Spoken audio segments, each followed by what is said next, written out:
Yo, what up, Instagram, man? What up, YouTube? What up, world? What up, everybody?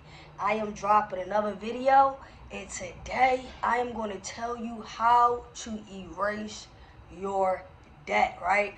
One of the number one things, one of the number one things that people stress about, that people worry about, that people stay up at night about is debt, bills, savings, kids, how they gonna pay for this, how you gonna pay for your college fund, right? And what made me want to touch on debt management slash erasing your debt, right? So debt management slash erasing your debt is because of the stress and the worry that it causes people on a daily basis, right? Now this can come in many different forms. So let's just start with debt. Man, we're gonna keep it very simple, and debt is owing a balance, right? So any type of balance you owe, any type of money you owe, is considered debt, right? We talk a lot about applying for credit cards. We talk a lot about getting credit cards. When you get a credit card, you're getting debt. Let's just be real. Let's just be honest. Let's be completely transparent when it comes to us borrowing money.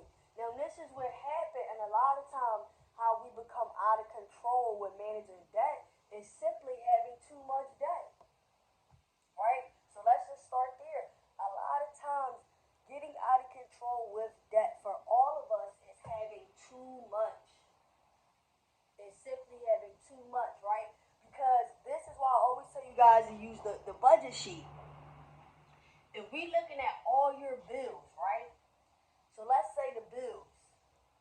Let's just include the main things: your rent, your utilities, car note, and food, right? And we gonna say car insurance because you can't even legally drive without the car insurance. So we're gonna say car note and car insurance because those are two separate bills. So too much debt, right? Now, granted, the utilities is a service. The car is a loan. The food is a necessity. And the rent is a necessity. Right? We know that we need these things every single month. Right? But now these are just like our bills. These are just our bills. These are just our daily living expenses, right? And we see the way the rent has skyrocketed since inflation. The rental market was already going up.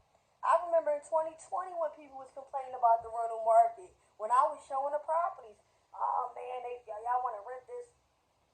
You want to rent this three bedroom not even updated, but 1,500 or something like that, and it's like the landlord is actually one who's renting it.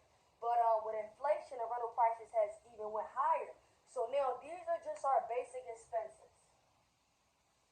This is just what we pay every single month, regardless, right? Or it could be a mortgage if it's not rent. It could be a mortgage, right? Then we get down to the debt, such as the other bills that a lot of times you might skip, right? Student loans. Do you know how many people went to school after college? Student loans. And then we got to get to the credit cards. Because the credit card debt, not only with the high interest rates, with credit card debt, that credit cards incur. Because we always talk about the greatest benefits of credit, but if someone is giving you the information and not giving you both sides of the coins, then they're doing you a disservice. Because if you have high interest credit card debt, or if I have high interest credit card debt, the cost of that money is becoming way more expensive, which increases our debt. So we got to talk about it, right? Because if you carry that balance on a credit card, let's say it's just $200,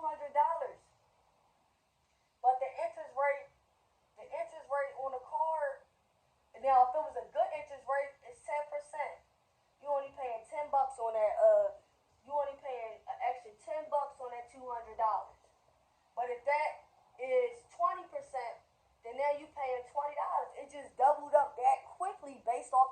rate, right? So now when we looking at our daily living expenses, right? And I actually have another video where I broke down like, okay, an example of this is how much we pay for rent, right? Then we have our other bills, which is the student loans, the credit cards, a lot of times medical bills, right? Like hospital bills, and then you may have other things such as child support, things like that, right? So now we're looking at all of this information and we're trying to figure out, well, how am I going to get out of debt if I got all of this? And then you calculate, then you do your bills at the end of the month, and you then calculated about 20 different bills. 20 different bills. You're like, what are you talking about? Debt. How am I get out of debt? That's crazy, right? So let's start with a couple things on just a few steps on how we actually get out of debt with all of the bills that we actually just went over, right? So the first thing, and this was, I believe, Dave Ramsey, but this is definitely key, right? The first step to getting out of debt is to stop using it. And stop using it because let's look at it like this. If you're currently looking at the facts, say you have $1,000 in debt, and you say, "Oh, well, I got $1,000 in debt, but you know what? That's not that bad. I can handle $1,000 in debt." So now you go get 2,000 in debt. The 2,000 in debt could be more credit cards.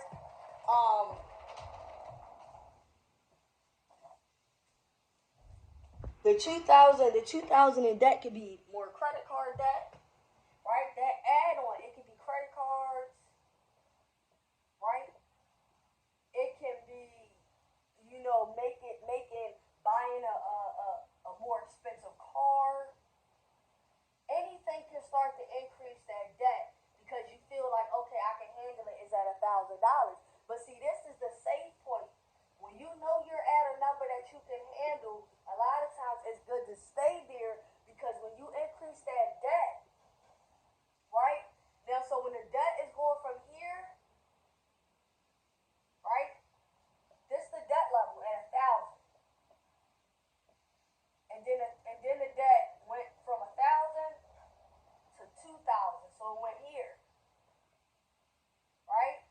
But this is where we make the mistake.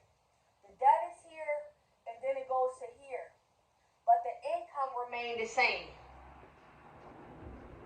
And a lot of times you'll hear people refer to this as keeping up with the Joneses, right? Keeping up with the Joneses because now, or we also refer to that as the shiny object syndrome. The shiny object syndrome. And a lot of times in African American communities where we grow up impoverished, we grow up without anything. So essentially, when our income increases or we start to get that money, we want that symbol, we want something shiny to be able to kind of liberate us and say, I have it, right? So now we got $1,000 in debt, but we raised the debt to 2,000 and our income remained the same. But imagine if you did the same thing in reverse, right? Your income is the same, your debt is 1,000. Instead of increasing your debt, you decrease your debt. And we're going to go over a few tips on how to actually decrease the debt as far as the actual strategies. But you decrease the debt, right? Now you're going to see this number go from 1,000 to 500. So now, opposed to the number going up, the number is going down, right? And that's one of the biggest mistakes we make because we continue to use the debt. Continue to use the debt because you feel like it's at a manageable amount until it increases. Now, mind you, we talked about the income level staying the same.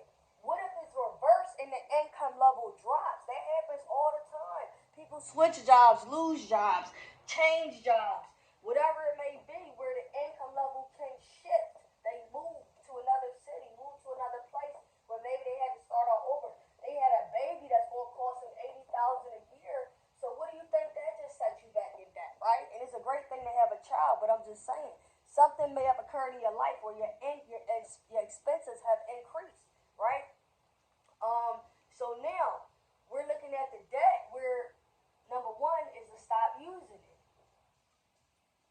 Because if this number is larger than 1,000, and let's say the number is 10,000, then it's going to take a much more longer period of time and consistent work to actually remove that debt. So stop using the debt, right? Number two, the snowball method, right? So you could do the snowball method or you could do the reverse snowball. Now, I do have the video on the snowball method, but I could just give it to you real quick, right? So the snowball method is essentially paying down your smallest debts first, right? Paying down your smallest debts first. So let's just say you have 3 credit cards. One balance is $100, another balance is $200, and then the third credit card is a $300 balance. You want to begin with paying the $100 balance first.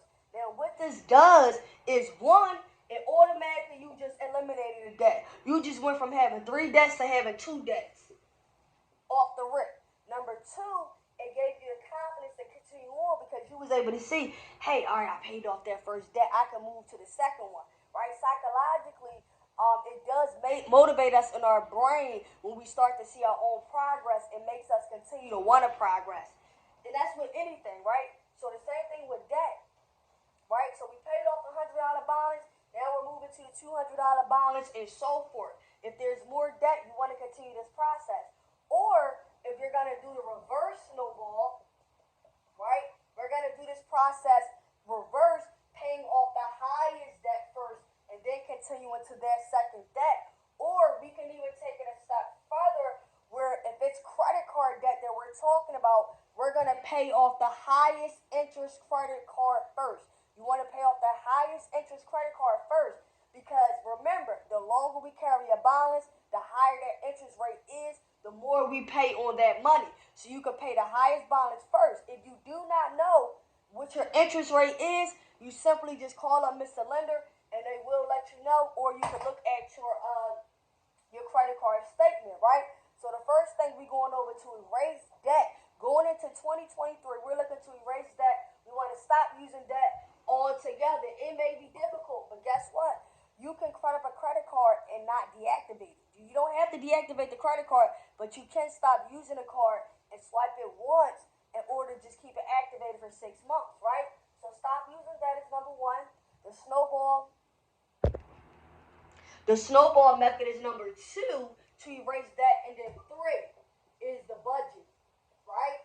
Because as we start to, and I talk about this in the credit control roadmap that is coming out. The book is dropping, y'all. It's going to be available on pre-order soon. So now, if you create the budget sheet where you're able to see how much income is coming in versus how much is coming out through expenses, a lot of times we're able to see what's left over, what's not left over, and then based off of that budget, based off of that quote-unquote free money, right? Money is never free, but based off of that free money that we have available, right?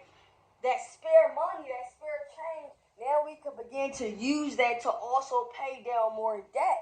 So when you're paying credit card debt, you don't want to just pay the minimum. You can use that extra money that you're saving or that extra money now that you pay down that debt, right? So the $100 that you already paid down can now go towards the $200, which is the next debt, right? But guess what? If we don't budget, if you sit up here and say, yo, I make $3,000 a month, and you don't budget and you don't really know for a fact that that number is 3,000, like that number can be 3,798 because you might have just missed something, right? So when you create that budget, you're able to see the numbers completely because women lie, men lie, numbers do not lie, right? So we're able to see the complete facts on how much money is coming in versus how much money is going out, and then that free money continues to go towards debt. Literally, it has to go towards debt. I talked about this in another video. Your payment history and utilization makes up 65% of the 5 credit factors. So the utilization of loan, paying down the debt, It's not only helping you increase your credit. You know I talk a lot about credit, but right now we're talking about erasing that debt and how to manage it. And how to manage it, right? You may need to set a few accounts up on autopilot if you can afford to, but you always want to pay more than the minimum when it comes to those credit cards, and you want to create that budget.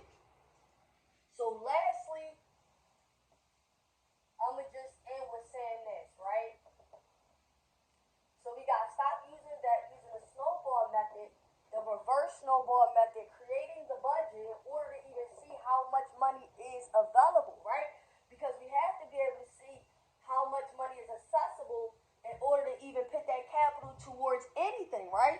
And then fourth is canceling streaming.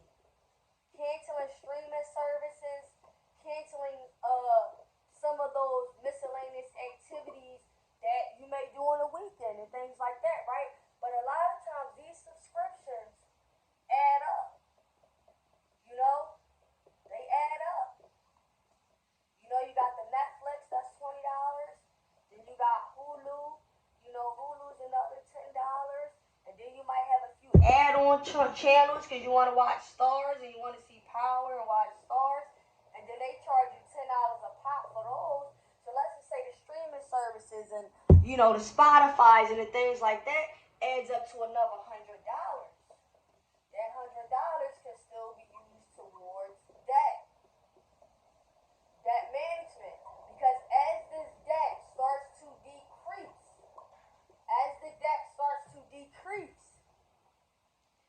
that number that you owe is going to decrease. The amount of available credit you have available to you is going to increase, right?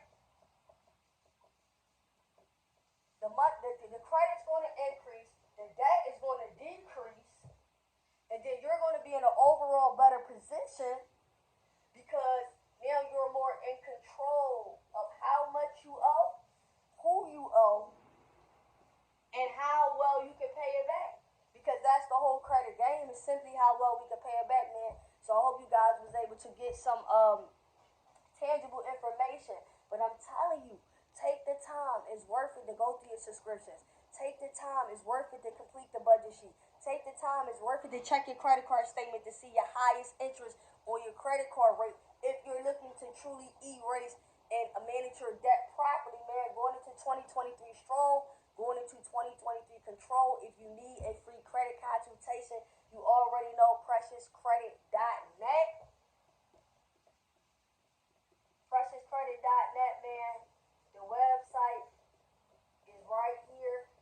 And we're going to see y'all next time. Peace.